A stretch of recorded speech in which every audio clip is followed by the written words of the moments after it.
Color guard, post the colors.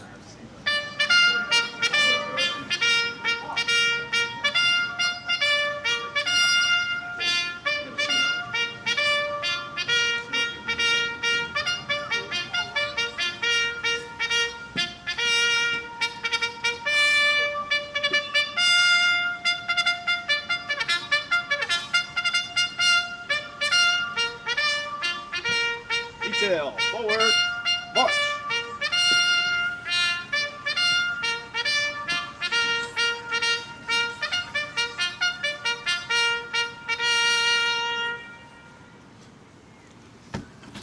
If you'll now join me in the Pledge of Allegiance. I pledge allegiance to the flag of the United States of America and to the republic for which it stands, one nation, under God, indivisible, with liberty and justice for all. And now I'd like to introduce Bill Lafferty. Bill.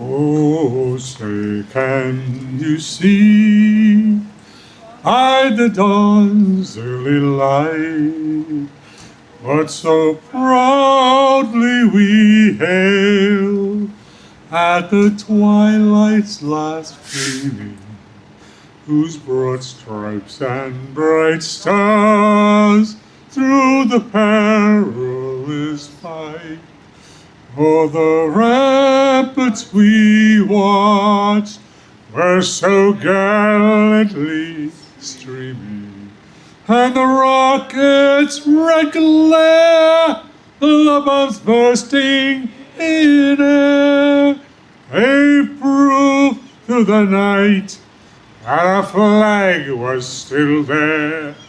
Oh, say, does that star-spangled banner yet wave? Oh, the land of the free, and the home of the brave. Great. Okay. Get away. Get Wait a away. minute. Okay, Billy, that was great in the middle of snow. Thank you. In September at our dinner, it's a lot easier. Would you please welcome our Veterans Chaplain and Police Chaplain to give us an invocation, Rabbi Harry Pell. Thank you, and my honor to be here. I'm Rabbi Harry Pell. I have the honor of serving at the LaFell School as the Associate Head of School, and also as a chaplain for the Greenburgh Police Department and the Hartsdale Fire Department locally. But before all that, I served in the U.S. Navy as a chaplain for 13 years to our sailors, our Marines, our Coast Guardsmen, and also to soldiers and airmen. And I offer the following prayer on this Veterans Day with the men and women of our armed services in mind. Eloheinu v'Elohei Avoteinu, our God and God of all of our ancestors, we ask your blessing for the men and women of the United States Armed Forces who serve to protect our country at home and around the world. We call to mind not only all of those serving in uniform today, but today, on Veterans Day, we call to mind especially those who have served our country with honor, courage, and commitment, and who have taken off the uniform and returned to civilian life. And yet we know that in many ways, our veterans can take off the uniform, but they can never leave their years of service behind. They can never forget the sacrifices that they endured in serving our country, the long stretches of time away from home and away from family and friends. They'll never forget the injuries sustained, physical and emotional. And in many cases, they cannot forget the brothers and sisters in arms who never made it home. Our veterans can never forget that, any of that, and therefore we can never forget their sacrifice and their service. We must never forget the debt of gratitude that we owe our veterans for the freedoms we enjoy that they have granted to us. We can never forget that it is our veterans who have paid the price to ensure our freedom and our way of life.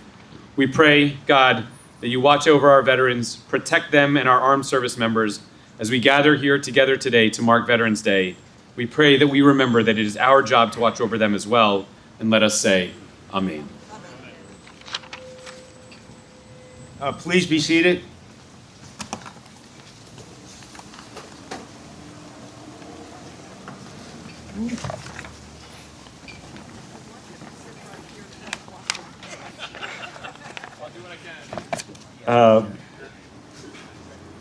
Before we go too much further, I'd like to take a moment and thank our police officers that are here today. They've retired. And all of our firefighters that are here today. You know, we take them for granted every day, and they protect our town just like our veterans protected our country. And today, I'd like to take a special moment, and I think I just knocked your clip off. Because they're in harm's way every day.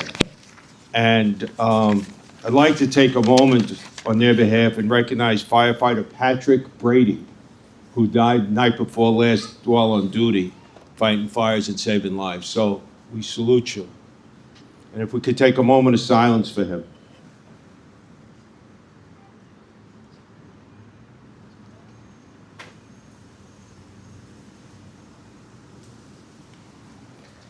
Thank you. Now we have these service flags. We normally bring them in, but the Boy Scouts and Girl Scouts, we didn't want them to blow away or get lost in the snow.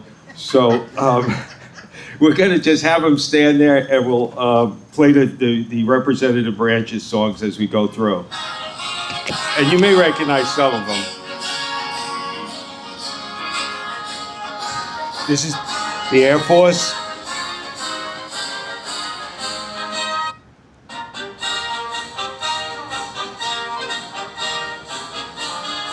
United States Army. Go Navy, Rabbi pal.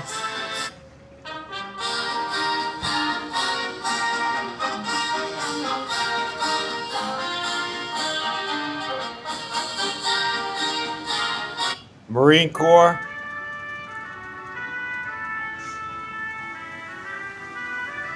Merchant Marine. Again, the Air Force. So, and my partners that are normally here today, Bill Aguilar couldn't be here. He's recovering in the hospital from surgery. Ephraim's recovering. And Beverly's in going down this class or coming from class on the other. So I'm here, and which makes it even better. It's a little colder. So, but again, I want to thank everybody for coming out on this cold day. And it's kind of, Joe Lucchese said it earlier, it's kind of representative of what our veterans go through on a regular basis, serving personnel. And the flags that are here, these military branch flags, they were donated by the Elmsford Little League, and we like to always recall that in honor of Michael Arciola, who was killed in action in Operation Iraqi Freedom in 2005, so 20 years ago, and these flags remember him, and we do that. A special thanks to these Cub Scouts and Girl Scouts that are here with us today, just recognizing our veterans. So you all can come away from those cold flags and come on down under the tent with everybody else, all right? And a special thank you to the Girl Scouts of the Hudsons. We've been delivering Girl Scout cookies this week, and veterans at home have been getting them, and we've been getting them. And one of the Girl Scout troops missed Mary Jane Shimsky and I the other day. And as I was walking out of a facility, they gave me a call and said, we have a couple of bags. And I said, okay. And they had 45 bags of cookies. And so, you know, they're up to almost 2 million boxes of cookies, our girls.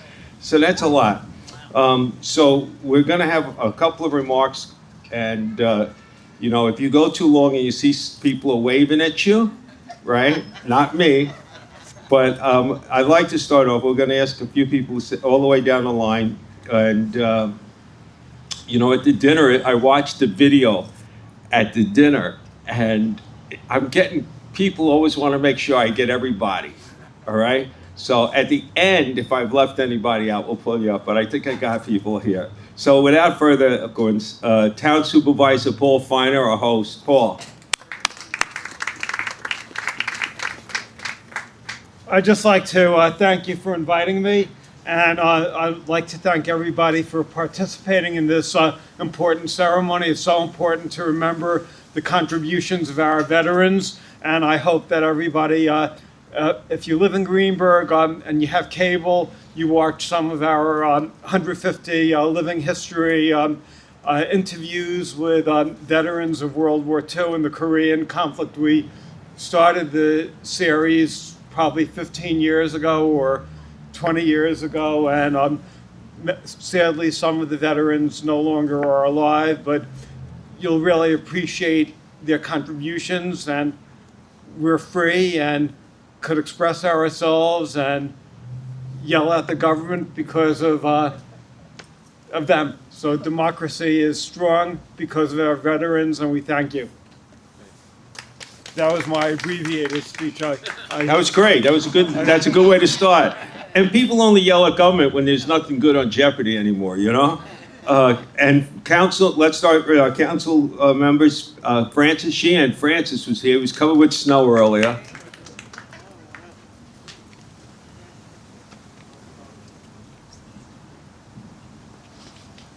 First, I want to thank Ken Jones for loaning me these gloves.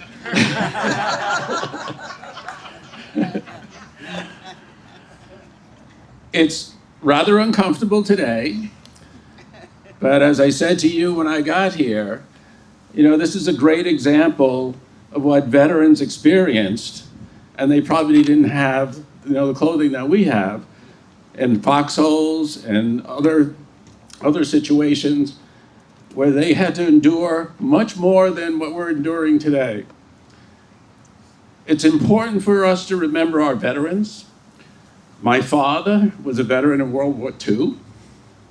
He never spoke about it, but he made sure that every Memorial Day we found a monument to go to visit the veterans. And on Veterans Day, I did the same for my children, one of whom is here, and now our grandchildren, two of which were up there with the flags. It's important that we instill in our children the awareness of how we get to live here today with our freedoms. And that's only done through the sacrifices of our veterans. And we thank them, and we have to continue to thank them and recognize them. This is not like the days when people came back from Vietnam and there was no real recognition. That was so wrong, but this is so right, and we need to continue it. Thank you. Thank you. Ellen Hendricks.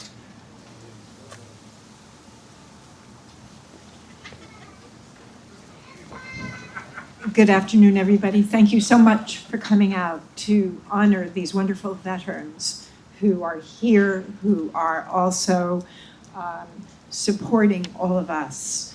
To just play on what my fellow councilman Francis Sheehan said, I've had the honor of meeting veterans who have served. I also had the honor recently of meeting a group of young people, juniors in high school, who wish to attend service academies. Their dedication and their desire to serve our country is something to behold. So our children are growing up, and as long as we continue to teach them how to value our country just as our veterans did, and want to protect us just as these young people would like to do, we are very fortunate to live in this democracy. Thank you. Happy Veterans Day.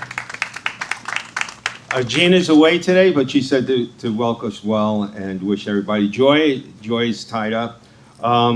Next lady is, she actually called and just wanted to make sure. She says, it's kind of cold out today. So Town Clerk Lisa Marie Nero with today's forecast. It's a little cold out. She left out the part about the snow.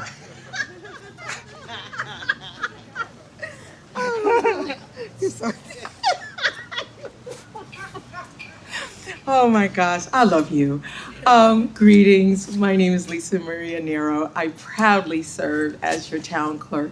And yes, I just wanted to make sure that we were all gathering here to again salute these brave and heroic individuals.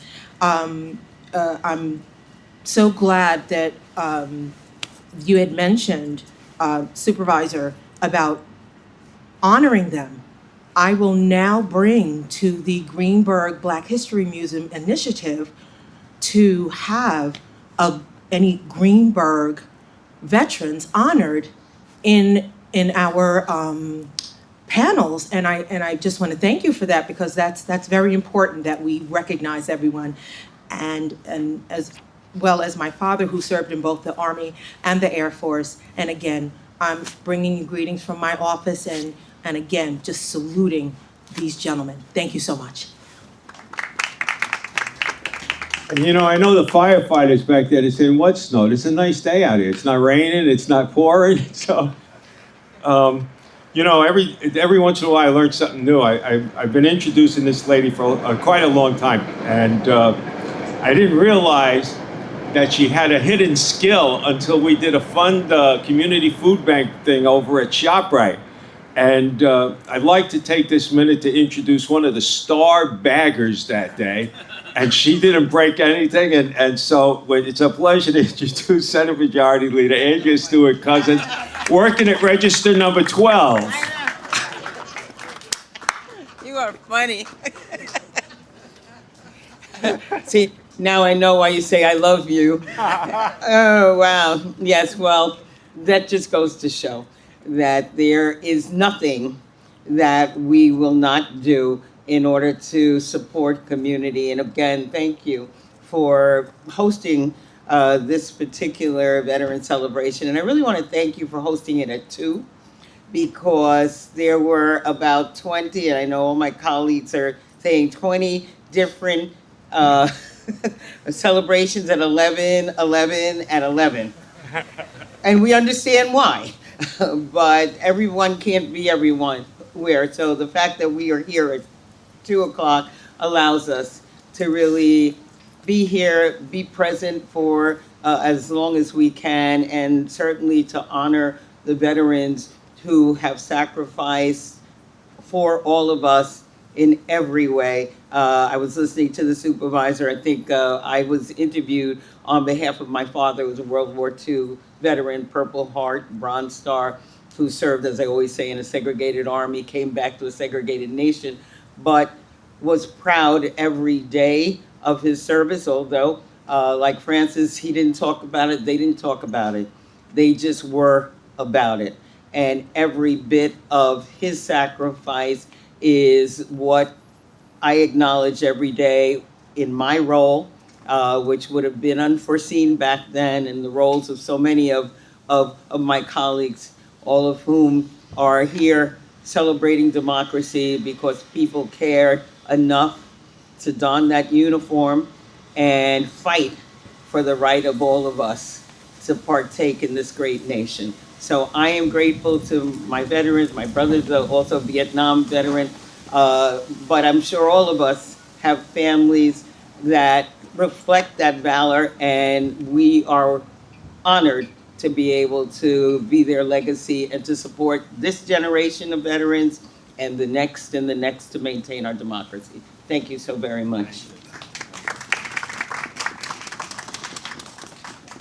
The next lady I'm going to introduce, every time I call her office or I quit her on the phone and I mention what we're going to do, she never cringes at all. And she's always showing up.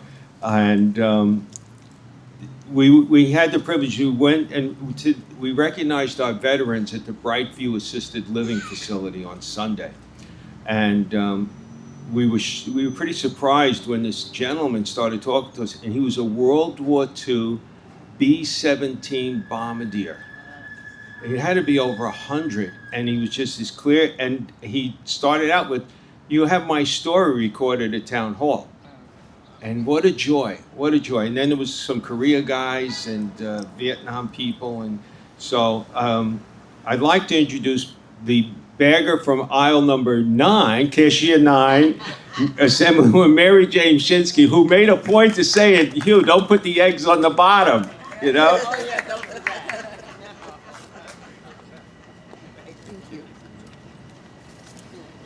And honoring his time of service in the Navy, Hugh is sporting a lovely pea coat today. You know, I think everyone here, but maybe not everyone who's watching on television, knows the difference between Memorial Day and Veterans Day. Memorial Day is when we honor those who sacrificed their lives in service of their country. Veterans Day is the day we talk about the people who made it home. Now, when you think about it, there are lots of similarities. They went through the same training.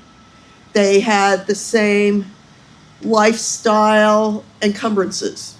They ate the same wonderful cuisine. They slept in the same barracks with dozens of people who were not their closest friends. They had to go where they were ordered to go, do what they were ordered to do. And that, of course, is something that we look at, especially some of our younger people, and think about how much of a sacrifice that is. And that was a sacrifice for everyone. And the other thing to keep in mind is once you put on the uniform, you are accepting at least the theoretical possibility that you may become one of those people who are honored on Veterans Day.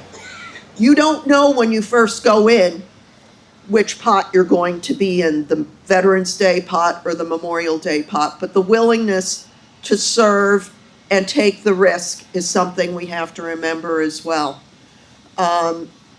Thank you very much to all of you. Those of us in government have certain responsibilities to you, and we do our best to keep them, and we promise we always will.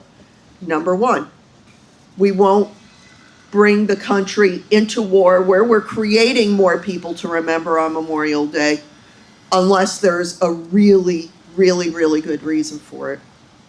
Second of all, at such time as you come home, we will take care of you and your families because that's the least we can do in return. And third of all, we promise to do our best to keep freedom and hope and democracy alive at home because that is what you assume the risk for. So thank you to all of you for your service, and hopefully the wind will stay died down and you'll get a chance to enjoy your cookies. Thank you. And now, the cashier from aisle number 9, David Imamura, who is also at our Feed the Hungry campaign over at ShopRite. So David, thank you. Thank you for coming. Thank you for always being there with us. Thank you, Hugh. So my distinct memory of being at ShopRite was I was desperately fumbling to put things in the bag, and Hugh jumped in and said, he may be a terrible bagger, but he's an excellent legislator. And I was like, thank you, Hugh. And thank you to the town of Greenburgh for having a tent today, having been in Hastings earlier when it was really snowing and there was no tent, and I had a half-inch of snow at me at the end. My dear appreciation to the town of Greenburgh. But as Town Councilman Sheehan said, right, this ain't nothing compared to what our veterans faced. How cold was it at Valley Forge? How much did it snow during the Battle of the Bulge? You read these stories of George Washington, on a boat at the Battle of Trenton, getting ready to surprise the British, sailing across the river, pushing ice out of the way of the boats of his soldiers to surprise the British, to win a battle that was one of the major turning points in the war, right? And so it is important to recognize and thank our veterans. America is unique in that we are a country founded not on an ethnic group, not on a religion, but an idea, of a belief in democracy. And all you need to do to be an American is have that belief. But these veterans, they put everything on the line for that idea. So we thank our veterans for having faith in America. And we join you in hopefully ensuring that we continue that faith and continue to create and maintain that idea that is America. Thank you so much. Jewel. And last but not least, and I don't know in the protocols, I probably, you know, some people say you should go first, you should go, you know, but this guy's always been there, and like since I was 12 years old, and he's always with us, and well, I'm glad you finally got that. I mean, that one just went away, but since I was a young guy, and it is a real honor and a privilege to introduce our U.S. Congressman. Give it up for George Latimer. George.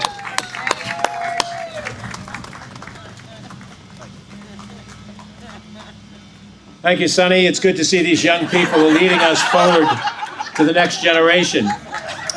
Let me apologize to Andrea and to Mary Jane and to David. I was not a bag man, but they obviously did a great job of bagging. So I'll try to, work my way up to that for next year. Let me give you greetings not only on my own behalf, but also our county executive, Ken Jenkins, cannot be here. He's overseas right now, but I know were he here, he'd be here as well to be with the rest of us here and enjoy this special moment. This is the month of November, in case you didn't know. And November is the month of my birthday. I'll be 104 this year. But the bottom line is that I've always had a special place in my heart for November because I consider it the month of the greatest American celebrations. In a couple of weeks, we're going to be sitting around the table with our family for Thanksgiving and giving thanks no matter what our religious traditions may be. We're going to give thanks for the good things that have happened in our life. And we're New Yorkers, we complain about everything. But when we step back and look and we realize how much we have to be thankful for, we set aside at least one day every year for us to do that. We had the American, not always looks like a celebration given the TV ads, but we had the celebration of Election Day. And for as ugly as our election days can be, those of us in public office have all gone through more than one of them. Consider there's no real election day in Russia, there's no election day in North Korea, there's no election day in Iran. So our system, as imperfect and as flawed as it is, still gives people the chance to say, I like what you're doing or I don't like what you're doing. And that's an American thing. And Veterans Day is also an American moment. And it's a moment where we thank the veterans for the things they've said. Everybody has said that, and it sounds like it's just saying something from a cookie cutter. But I think the bottom line for me is that for any of us who are civilians, we just can't ever really know what a veteran goes through. We can't really know what it's like to go through basic training, get all of your hair cut off, to all of a sudden, you're kind of a young guy or girl at high school and everything's kind of cool and fun, and to go through a regimentation, to have a drill sergeant in your face. How many of you remember the movie 40 Years Ago, An Officer and a Gentleman, where Richard Gere was being drilled by Lou Gossett Jr., an Academy Award-winning role, and he was right in his face screaming at him. I looked at that and I thought to myself, that is what everybody in the military goes through, because they have to break you down in order to make you back up to be the military person that this country needs. And all of the men and women, those of you who are here that have served in the military, you've gone through that experience, and the rest of us as civilians have not.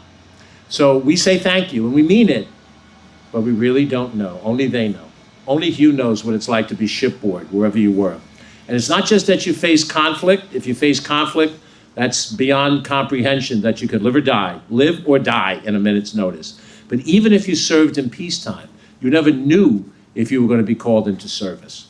At any moment in time in the DMZ, at any moment in time when a Russian ship and a United States ship met each other out in the open Atlantic, anything could have happened, and you faced that.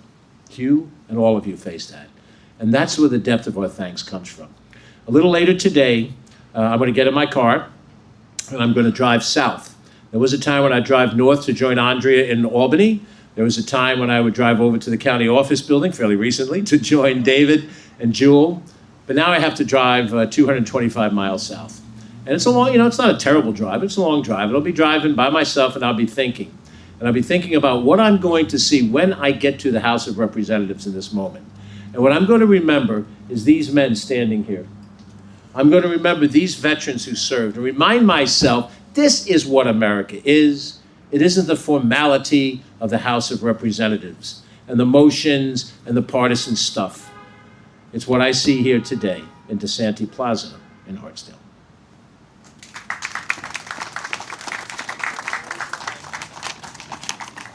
Thank you, George. You know, I like to take a moment and the tent is nice, but it's our breakfast for our veterans, it's our dinners for our veterans, or it's our adaptive tennis, it's our horseback programs, it's all of that. And it's Joe Lucchese and the recreation team that puts all this together for us. And so I saw Noelle, she's around here, oh yeah, she's bundled up. I only see her forehead. And Joe, so thank you, Commissioner, and thank you, Noelle. And I would be remiss, the flags that normally flag, the American flags up here, we take one down for ceremonial purposes, but when the two flags normally fly, they were from the Capitol, and we leave them up there full-time. They're in honor of Major John Dascos, our committee members. Major John Dascos, Sergeant William Hannibal Robinson, Lieutenant Colonel Malcolm Schreier, and Petty Officer Carmine D. Pasquale. And the one thing that they all had in common was their mission in life to save lives, veterans' lives and the lives of their comrades. So that's why we take that moment just to think of them. As George said, this world's not perfect. It's not. Nothing's perfect. Well, my wife's cooking is perfect. Okay? I just want, Terrence, let's go nice and clear now. My wife's cooking is perfect. Nothing's perfect. But as I asked our veterans, our older veterans the last couple of days, what did they think? They all love this country. They love it. And it's the best country in the world. And we're so grateful for it. And I haven't met a veteran that would not serve his country or her country again. It's a blessing. Now we're going to go to the most solemn part of our ceremony. We're going to have the color guard do a gun salute, and we recognize our fallen comrades with taps. So if you're able, please stand.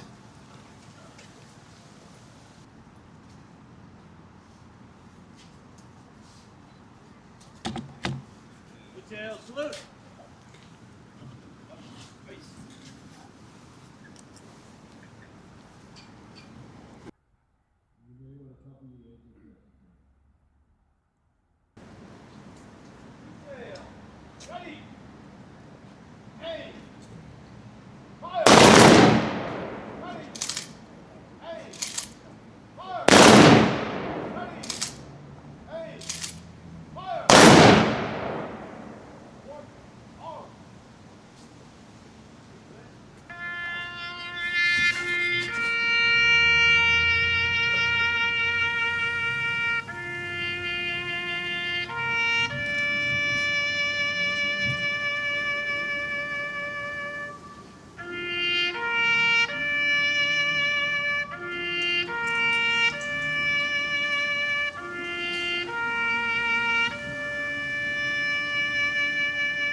And now I'll ask Rabbi Pell to come up for a closing benediction.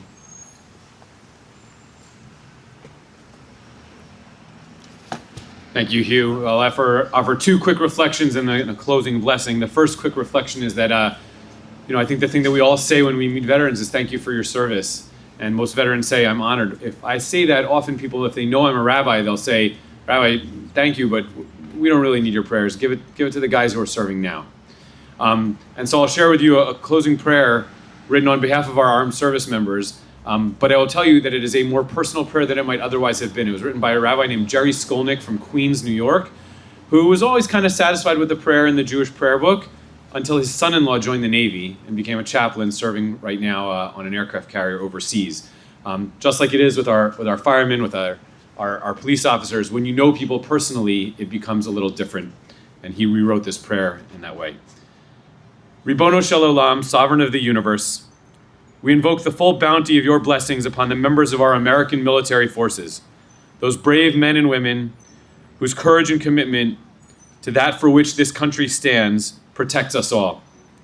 Whether stationed here at home or deployed by air, land, or sea, to wherever their orders take them around the world, so often in harm's way, we ask, dear God, that they be protected within your sheltering presence. And may you sustain them, shield them from harm, from pain, assuage their loneliness, sustain their faith in the face of the formidable challenges that they face. Please provide them comfort in the face of their enemies on a daily basis. May all their efforts be crowned with victory and the assurance that we, who depend on their courage, appreciate and understand the great difficulty and sacrifice of their work. Most of all, we pray what is our heartfelt prayer and the heartfelt hope of all military personnel, that they be privileged to return to the arms of their loving families, whole, safely, speedily, and in good health.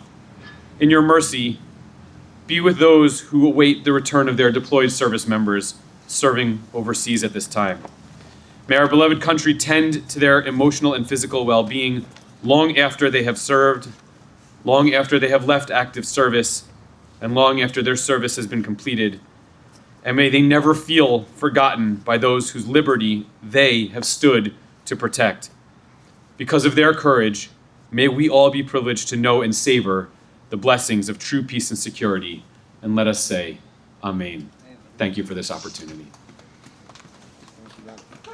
Thank you, everyone. That's it. And we're also going to be at the Chelsea in a little while to recognize the veterans at the Chelsea on Dobbs Ferry Road. So thank you all for coming in the cold weather today. And we'll see you when we see you. Thank you. Thank you again.